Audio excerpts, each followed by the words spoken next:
Hey guys, welcome to the Smart Venture Podcast. In each episode, we're going to have conversations with some of the top investors, superstar founders, as well as well-known tech company executives in Silicon Valley. We'll have a coffee chat with them to learn their way of thinking and actionable tips on how they build or invest in a successful company. Before we start our show today, I want to make sure the listener, aka you, understand that everything a person say on the podcast only reflects hers or his own opinion, not the show or the company they work at.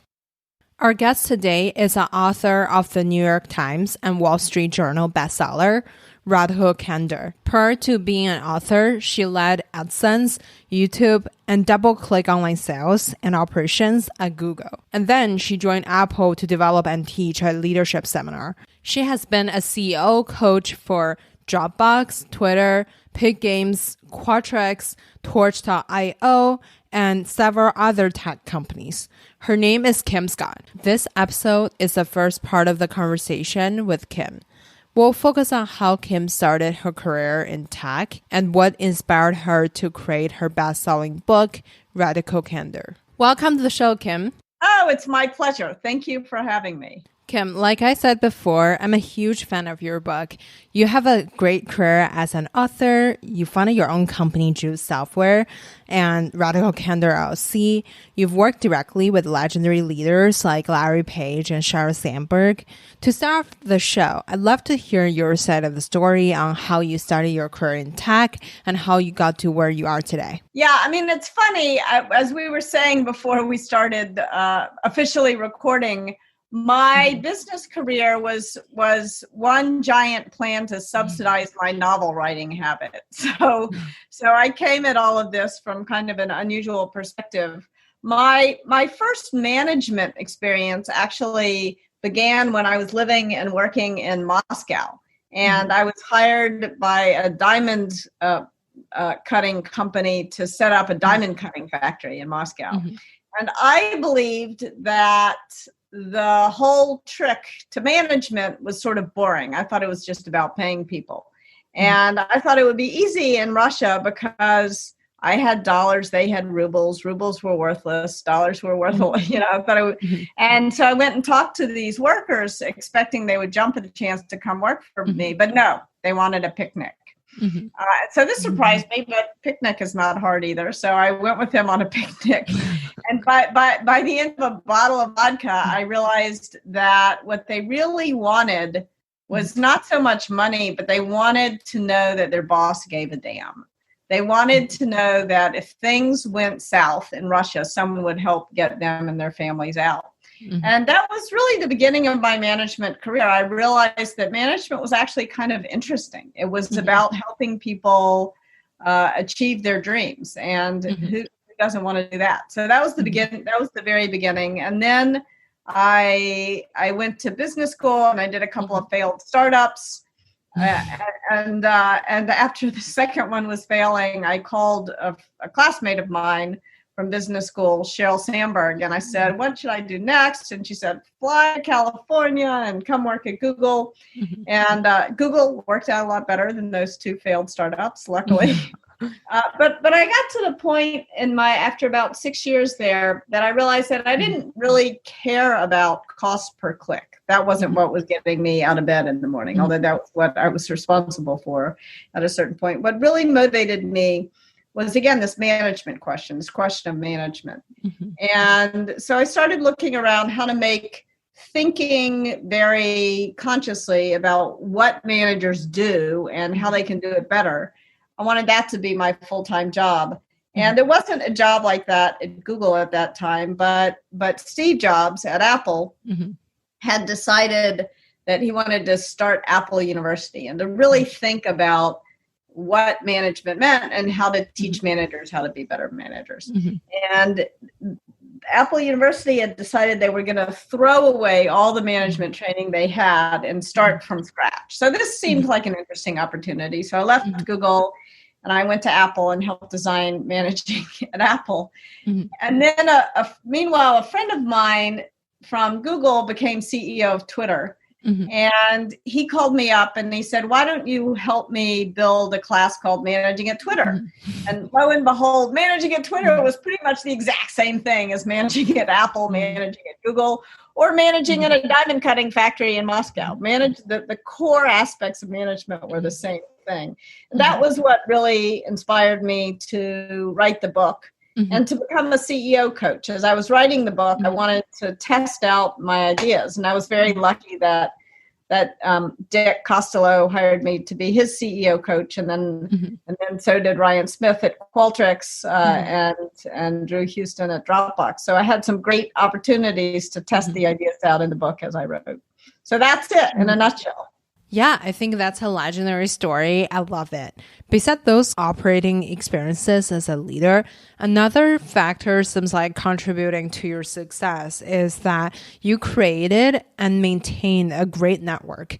What are some strategies or actionable tips to expand and keeping a good and active career network? Yeah, my friend Karen Wickery wrote a book called Taking the Work Out of Networking. So first thing I would do is I would read Karen Wickery's book, but also I would think of it not in terms of networking, but in terms of getting to know people who are interesting. I think networking is a dangerous term because it feels so artificial, and it feels like you always have this other agenda in mind, that you want to get something from people. And people don't like to talk to people who are trying to take advantage of them. Yeah.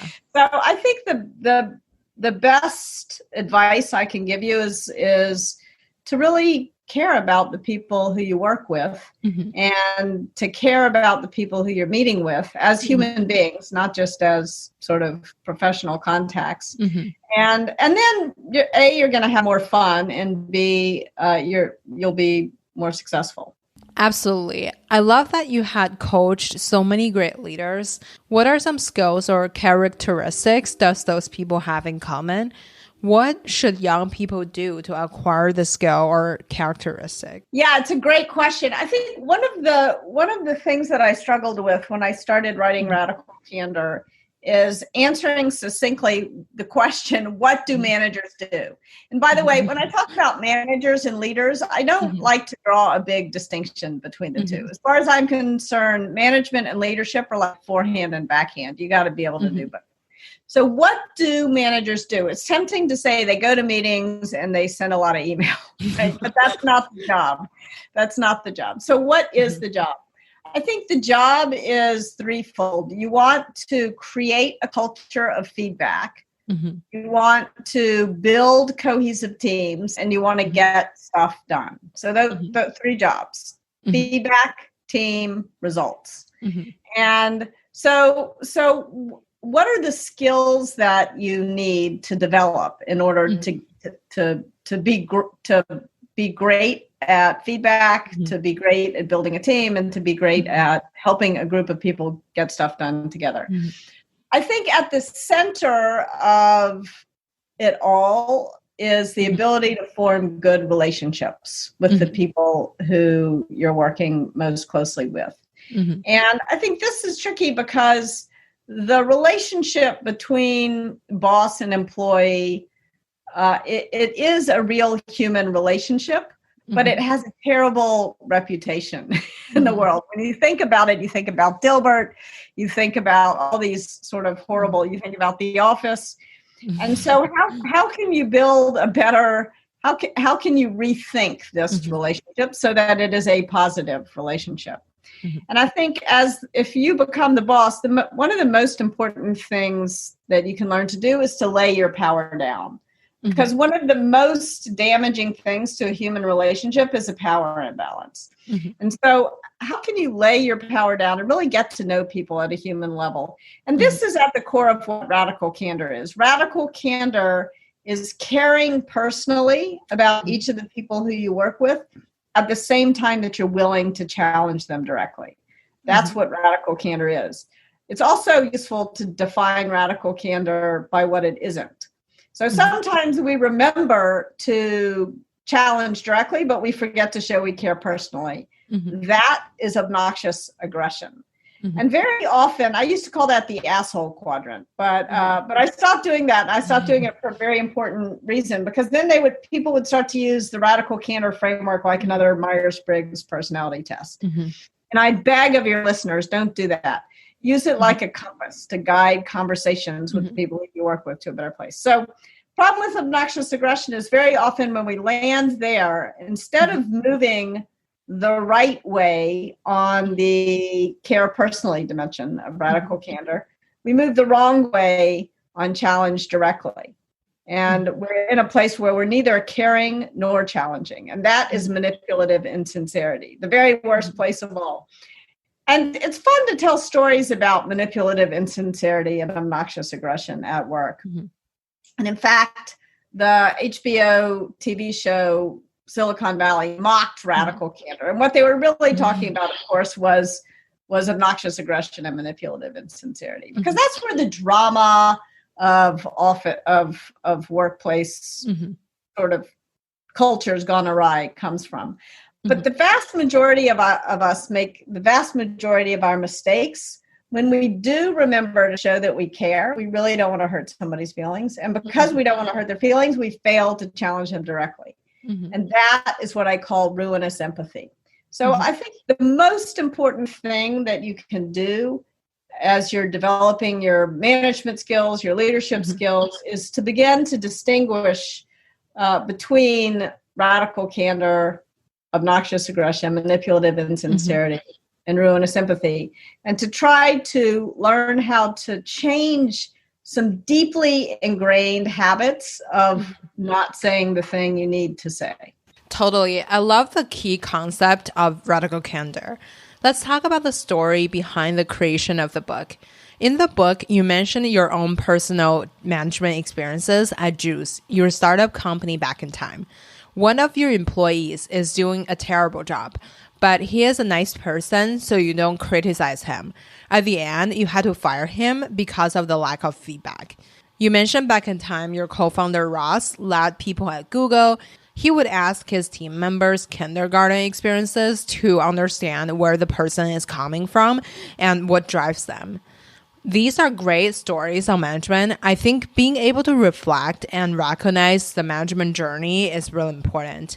Can you share a little bit about when did you started taking notes on management? When did you started putting together the book? What's a learning journey like for yourself? Yeah, I think as for most people when they become managers, mostly it was the school of hard knocks. I got it wrong. I failed, and then I learned from my failure, and hopefully got it right the next time. So in the book, I tell a story about managing this guy. We'll call him Bob. And I really liked Bob. This is and the story I'm about to tell you about is a story of ruinous empathy. And it is the most common mistake that managers make. So I think it's worth taking a minute to tell the story here. So Bob was smart. He was charming. He was funny. I liked Bob so much. And, he would do stuff like we were at a manager offsite and we were all stressed out. It was a startup. We were all really busy. Nobody felt like they had time to be playing this get to know you game that we were playing. And Bob was a guy who had the courage to raise his hand and say, look, I can tell everybody's really stressed out, and I've got an idea. It's really fast, and it'll help to get to know each other. Whatever his idea was, if it was really fast, we were down with it. And so then Bob says, let's just go around the table and confess what candy our parents used when potty training us. Really weird, but really fast. Weirder yet, we all remembered. And then for the next 10 months, every time there was a tense moment in a meeting, Bob would whip out just the right piece of candy for the right person at the right moment. So we all loved Bob. He brought a little levity to the office. One problem with Bob. He was doing terrible work. And I couldn't understand why. He had this incredible resume, this history of great accomplishments. I learned much later the problem was that Bob was smoking pot in the bathroom 4 times a day, which maybe explained all that candy. But anyway, I didn't know that at the time. All I knew was that Bob was doing terrible work, and he would hand stuff into me. There was shame in his eyes. he knew he wasn't doing very good work. And I, because I liked Bob and I didn't want to hurt his feelings, would say something along the lines of, oh, Bob, this is such a great start. You're so smart. You're so awesome. Maybe you can make it just a little bit better. And of course, he never did. This goes on for 10 months. And eventually the inevitable happens. All his colleagues are frustrated by him. They're frustrated. Their deliverables are late because his deliverables are late. And I realized that I'm going to lose all my best performers if I don't fire Bob. So I sit down to start a conversation with Bob that I should have started, frankly, 10 months previously. And when I finished speaking, Bob kind of pushed his chair back from the table. He looked me right in the eye and he said, why didn't you tell me? And as that question is going around in my head with no good answer, he says, why didn't anyone tell me? I thought you all cared about me. And now I realized that I had failed Bob in a bunch of different ways. I had failed to solicit feedback from Bob. Maybe I was doing something that was frustrating him so much, he was forced to toke up in the bathroom 3 times a day. I don't know, because I never solicited feedback from him. I failed to give him feedback. I failed to give him both praise. I didn't tell what the kind of praise I gave him was really just a head fake. And I failed to give him criticism. I failed to tell him when his work wasn't nearly good enough. And last of all, I failed to create the kind of environment in which everyone on the team would give Bob praise that was meaningful, would tell him what was genuinely good about working with him, and also would tell him when he was heading off the rails, when he was going off the rails. And because I had failed Bob in all these different ways, just trying to be nice, I was having to fire him because of it. Not so nice after all. And so these are the kinds of moments that when I sat down to write the book really came to my mind. I hadn't taken notes on these moments, but when I created the space in my life to just have a few hours every day to reflect on experiences I had, these are the kinds of stories that came to mind. So there wasn't like research or a real formal process. It was really just sort of sifting through memories of mostly of mistakes I had made, and how could I how could I tell these stories in a way that helped other people avoid making the same mistakes? Yeah, that's such a powerful story. That's all we have for today. Thank you so much for listening to this episode of Smart Venture Podcast. In the next episode, we'll focus more on how to practice radical candor and become a better manager at work. Don't forget to come back on Wednesday for the second part of the conversation with Kim. If you like it, please leave us a quick review and hit subscribe so you don't miss any tips from the experts.